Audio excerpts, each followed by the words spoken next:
So let's start by talking a little bit about go, no-go decisions. Proposal managers aren't typically involved in go, no-go decisions, but they're important to talk about. Proposal competitions are a game, one where there is real money to be won and lost. Let's say you started a football team. In each game, the team who wins gets $300,000. But the entry fee for this game is $20,000. So if you lose, you're out $20,000. But with this football team, you get to choose when, where, and against who you play. So let's look at your options. Now, if you don't play, you won't be able to pay your players, and you won't have a football team for long. But if you play and lose, you'll be out $20,000, and you'll have to win more to cover that loss. So losing is actually worse than not playing. So you have to weigh your chances of winning each game. Would you put this new team up against the Green Bay Packers? I hope not, because that would be insane. Sure, by some stroke of God, you might actually beat the Green Bay Packers. But are you really willing to bet $20,000 on that? Instead, you want to play games you actually have a chance of winning, like against the neighborhood Pee Wee League. You might actually win that one. As you win more games, you'll have more money to bring in new players so you can play more games and make more money. And that, my friends, is where this gets tricky.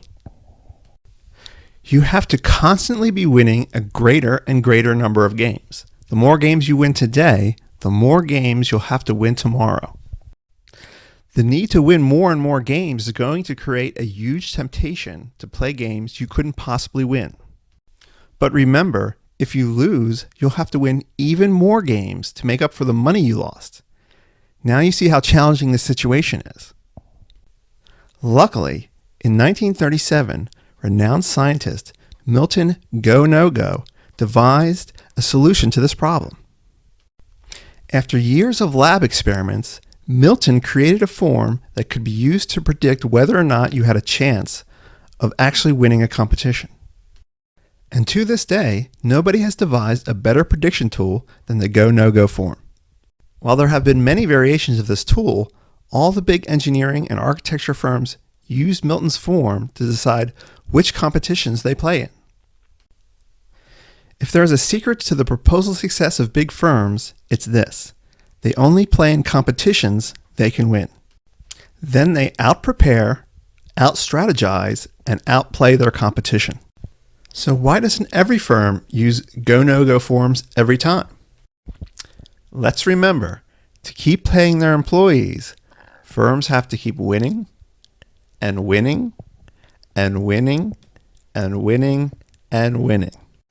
If you know you have to win some more work, and you have 3 RFPs right in front of you, it's not easy to no-go them. Furthermore, the people charged with making these decisions often don't see the real cost of proposal efforts. Some firms don't even track the time-related costs of individual proposal efforts, so decision makers don't even have this data. They only see the positive of winning because the negative of losing is hidden from them. So they'll point to that one time you won a contract from a random proposal effort. They don't know that work came at a loss because they don't have the data. Also, submitting proposals is more tangible and easier than capture planning or client development. Proposals represent an opportunity you could hold in your hand. And last but not least, people like to make their own decisions. They don't like other people, forms, or computers to make their business decisions. Now you see the whole problem. So, how do you solve it? I've got some suggestions. The best way to sell a go-no-go process is with real data. You have to give each proposal a number and track all time and expenses to that number. Then, after a period of time, you can use a what-if analysis. What if we had used the go-no-go form? Would it have increased the profits? What would have been the effect on the firm's revenue? How much less would we have spent?